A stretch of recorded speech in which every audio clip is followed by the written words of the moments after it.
అందరికీ నమస్కారం అండి.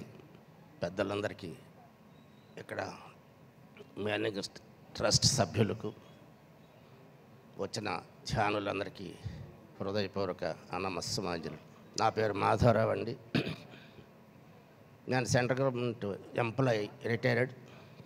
గత 40 ఏళ్ళుగా శాఖాహారిని. అనేక సంస్థల్లో పనిచేశాను.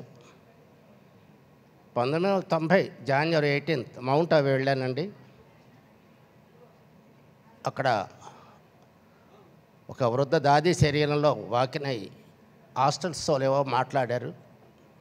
నేను డైరీలో రాసుకున్నాను, నేను మళ్ళీ ఒక వృద్ధ బ్రాహ్మణ శరీరంలో వచ్చి నా వేణుగానాన్ని వినిపిస్తాను అని.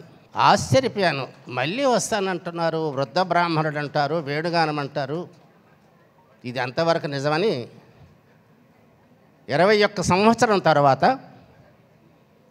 తలవని తలంపుగా నేను విశాఖపట్నం ధ్యాన మహాచక్రానికి వెళ్ళవలసి వచ్చిందండి. అక్కడ సార్ వేణుగానం 5 గంటలకు విన్నప్పుడు నాకు అప్పుడు చెప్పినటువంటి మౌంట్ అబూలో చెప్పినటువంటి ఆ మాటలు గుర్తొచ్చాయి. వృద్ధుడు బ్రాహ్మణుడు వేణుగానం మైమర్చిపోయానండి. 2 అవర్స్ నేను ఆనంద బాష్పాలతో నా మొత్తం లాల్చి తడిసిపోయింది. సాక్షాత్ పరమాత్మను చూస్తున్నాను నేను అని. ఇక నా మజిలీ ఇక్కడితో ఆపేస్తాను. ఇది పిఎంసి అంటే ఏంటో నాకు తెలియదు, నేర్చుకుంటానని.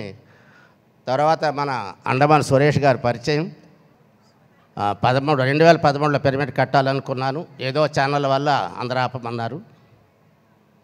అయినా సరే 2014 కట్టి ఓపెన్ చేసామండి. సార్ వచ్చారు, నందప్రసాద్ గారు వచ్చారు, జీకే గారు వచ్చారు. దేదీప్యమానంగా నడుస్తుందండి అది ఇప్పుడు. అందరికీ నమస్కారం.